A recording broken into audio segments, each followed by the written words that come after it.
ইদ্রিস আলাইহিস সালাম উনি মরে নাই। ইদ্রিস আলাইহিস সালাম মরছে, কে বলছে? উনিও মরেছেন। তবে ওনার মৃত্যুর আজীব এক ঘটনা আছে, অনেক লম্বা কথা। এক ফেরেশতার সাথে ওনার বন্ধুত্ব হয়েছিল, বলেছিলেন আমি আকাশ দেখতে চাই, আল্লাহর কাছে অনুমতি চাই। আল্লাহ বলল ঠিক আছে, ইদ্রিসকে আকাশে ঘোরাও। প্রথম আকাশে ঘুরলেন, দ্বিতীয় আকাশে ঘুরলেন, তৃতীয় আকাশে ঘুরলেন, চতুর্থ আকাশে ঘুরলেন। ইন দ্য মিন টাইম চতুর্থ আসমানে মালাকুল মাউত পৃথিবীর দিকে নেমে আসছিল।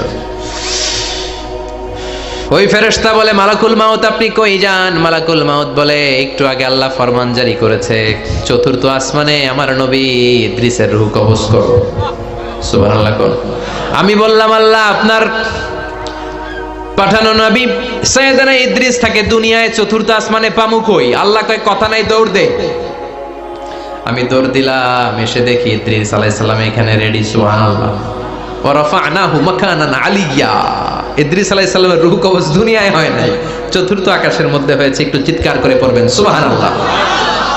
এরপরে সুলাইমান আলাইহিস সালাম, উনি তো মরে নাই, মরছে। উনি জিন চালাইতো, উনিও মরবে। শক্তিশালী একজন নবী ছিল। উনি মালাকুল মাউতকে বলেছিলেন মালাকুল মাউত আমার মৃত্যুর সুয়াইয়া সামান্য কিছু আগে আমারে বইলো, আমার একটা কাজ আছে। মালাকুল মাউত মৃত্যুর কিছু সময় আগে এসে বলল সুলাইমান টাইম ইজ আপ, সময় শেষ, অল্প কিছু সময় বাকি, কি করবেন করেন। সাইয়েদনা সুলাইমান জিনদেরকে ডাকলো, ও জিনেরা বিশাল একটা প্রজেক্ট আছে, প্রজেক্টে কাজ শুরু করো। আর কিছুদিনকে বলল চারদিকে গ্লাস ফিটিং করা একটা রুম বানাও।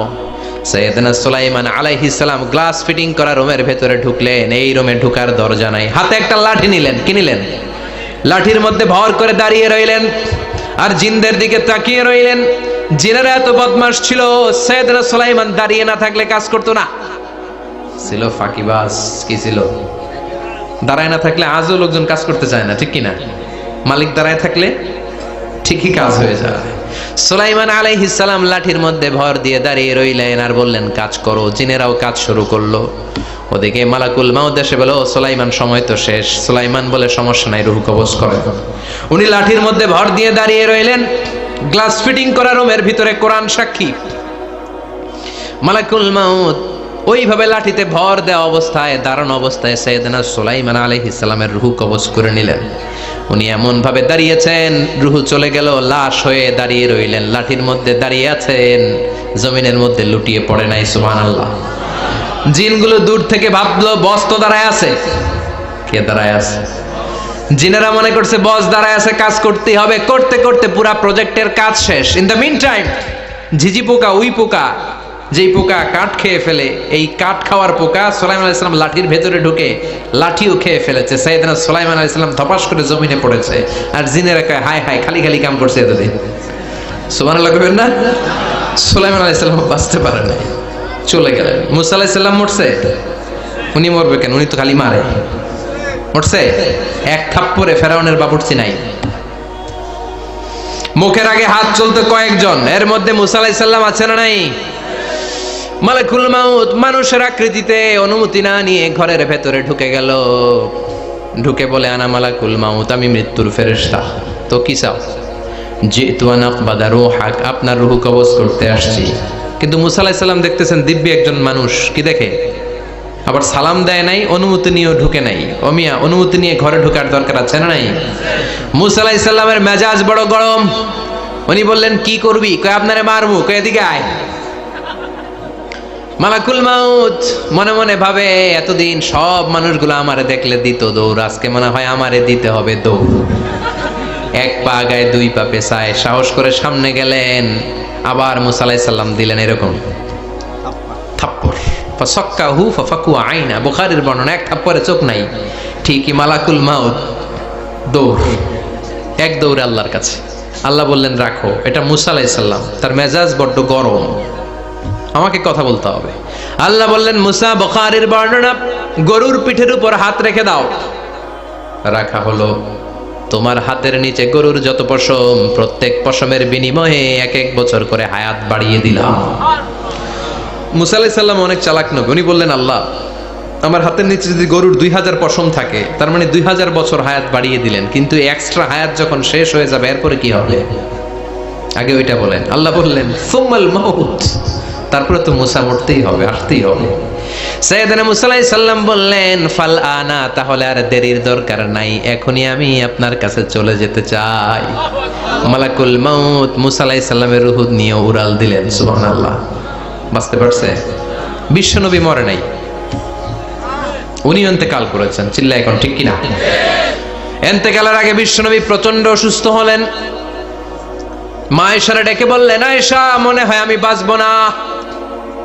ওই যে খায়বার বিজয়ের দিন, খায়বার দুর্গ বিজয় করার পরে এক ইহুদি মহিলা আমার দাওয়াত দিয়েছিল। ওই দাওয়াত খেতে যাওয়ার পরে গোশতের মধ্যে বিষ মাখানো হয়েছিল রে আয়েশা। ওই বিষ মাখানো খাসির গোশত খেয়ে যে ব্যথা আমার পেটে উঠেছিল, আজ আবার সেই ব্যথা উঠেছে। বিশ্ব নবী ওই বিষ খাওয়ানো গোশতের কারণে ইন্তেকাল করেছেন। তার মানে বিশ্ব নবী শাহীদ। জামা আল্লাহু বাইনা নবুওয়া ওয়া শাহাদা। আল্লাহ বিশ্ব নবীকে শুধু নবী বানায় নাই, শহীদ হিসেবে কবুল করেছে। সুবহানাল্লাহ কইবেন না? প্রচন্ড অসুস্থ, উনি ছাড়া মসজিদে নববীতে কেউ ইমামতি করার সাহস পায় না। বিশ্বনবী বললেন, আবু বকর তুমি যাও। আবু বকরও যায় না। বিশ্বনবী বললেন, পানি আনো। বিশ্বনবী পানি দিয়ে ওযু করলেন। ওযু করে কয়েকজন সাহাবীকে ধরে উঠতে চাইলেন, আবার ধপাস করে বেহুশ হয়ে পড়ে যায়। বিশ্বনবী উঠতে পারে না। আবার বললেন, ঠান্ডা পানি আনো। পানির ভেতরে বিশ্বনবী দুই হাত ঢুকিয়ে দিয়ে ঠান্ডা ভিজা হাত দিয়ে চেহারার মধ্যে মাসে করলেন আর বললেন, ইন্নালিল মাউতিলা সাকারাত। হায়রে মৃত্যুর কি যন্ত্রণা, হায়রে মৃত্যুর যে কি কষ্ট। ও মিয়া, বিশ্বনবী যদি মৃত্যুর কষ্টে কাতরায়, আমাদের অবস্থা কি? আমাদের নসিবে কি আছে? আল্লাহ তুমি বাঁচাও, পড়ে না আমি। বিশ্বনবী কাঁদছেন, সাহাবারা একের পর এক দেখতে আসে। কান্নার রোল পড়ে গেল চারদিকে। বিশ্বনবীর কলিজার টুকরা নয়নের পুটুলি সাইয়্যিদাতুনা ফাতিমা বিশ্বনবীর কান্না সহ্য করতে পারে না। বিশ্বনবীকে ধরে মা ফাতিমা, সাইয়্যিদাতুনা ফাতিমা বিলাপ করা শুরু করে দিলেন, চিৎকার দিয়ে কান্নাকাটি শুরু করে দিলেন আর বললেন, ওয়া কুরবাবা, ওয়া কুরবাবা, হায় হায় আমার বাবার কি কষ্ট, আমার বাবার কি কষ্ট হচ্ছে। বিশ্বনবী বললেন, ফাতেমা তুমি কেঁদো না, আমার কষ্ট আজকের পরে আর থাকবে না। আজকে তোর বাবার সব কষ্ট বন্ধ হয়ে যাবে। কি যেন কানে কানে বললেন, ফাতেমা আরো কেঁদে দিল। আবার কানে কানে কি যেন বললেন, ফাতেমা হেসে দিল। বিশ্বনবীর ইন্তেকালের অনেক পর মা আয়েশার কাছে ফাতেমা বললেন, আমি যখন প্রথমে কেঁদেছিলাম আব্বা বলেছিল আমি আর বাঁচব না রে ফাতেমা। আবার কানে কানে একটা কথা বলার পরে হেসেছিলাম, আব্বা বলেছিল আমার পরে আমার পরিবার বর্গের মধ্য থেকে সর্বপ্রথম তোমার সাথে আমার দেখা হয়ে যাবে রে ফাতেমা। অল্প কয়েক মাসের ব্যবধানে সাইয়্যিদাতুনা ফাতেমা উনিও ইন্তেকাল করলেন। বিশ্বনবী শোয়া থেকে উঠতে পারে না। এক সাহাবীকে দেখলেন মেসওয়াক করছে। বিশ্বনবী মেসওয়াকের দিকে তাকিয়ে রইলেন। বিশ্বনবীর নিথর দেহটা পড়ে আছে। আয়েশারা যে বলবে আয়েশা মেসওয়াক দাও, বলতে পারে না। মা আয়েশা বুঝতে পেরে মেসওয়াক আনলেন, বিশ্বনবীকে মেসওয়াক করিয়ে দিলেন। এবার বিশ্বনবী বললেন, ও আবু বকর শোনো, আল্লাহ আমাকে অপশন দিয়েছে। কি দিয়েছে? আল্লাহ বলেছে নবী আজীবন থাকতে চাইলে থাকেন, আর আসতে চাইলে চলে আসেন। আমি থাকতে না চেয়ে আল্লাহর কাছে চলে যাওয়ার ইচ্ছা করলাম। সাইয়েদনা আবু বকর কান্না জুড়ে দিলেন। বিশ্বনবী বললেন, আসসালাত আসসালাত, ও আমার উম্মতেরা নামাজ তরক করো না। ইন্তেকালের আগে বললেন নামাজ ছেড়ে দিও না। আর বললেন, ওয়ামা মালাকাত আইমানুকুম, তোমাদের অধীনস্থ কর্মচারীদের সাথে খারাপ আচরণ করো না। ঘাম শুকানোর আগে পয়সা দিয়ে দিও। আর হাত দুটো উঁচু করে বললেন, আল্লাহুম্মা ইলার রাফিকিল আলা, ও আল্লাহ আমি আপনার কাছে যেতে চাই। এই কথাটা বলে বিশ্বনবীর হাত দুইটা থপাস করে জমিনে পড়ে গেল। বিশ্বনবীও চলে গেলেন। থাকতে পেরেছে কেউ? চিল্লায় বলেন। এজন্য আমরা আল্লাহর কাছে ঈমানি মৃত্যু চাই। কি মৃত্যু?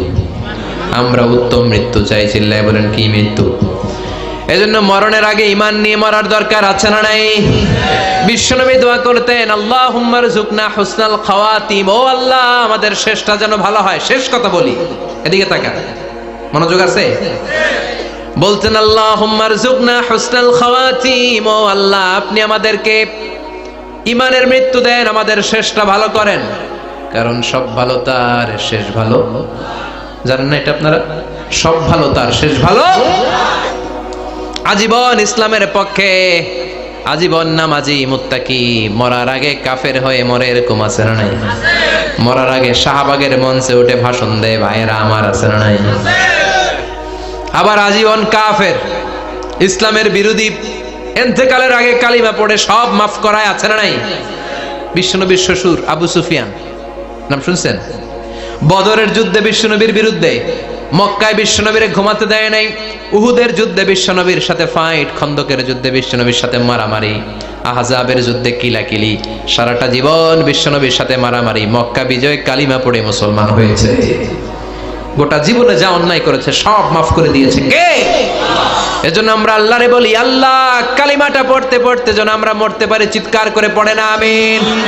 বিশ্বনবী খাদিজাতুল কুবরা, ওনার প্রথম স্ত্রী খাদিজাতুল কুবরা তাহেরাকে কবরের মধ্যে রেখে দিয়ে কাঁদতে শুরু করলেন, চোখের পানি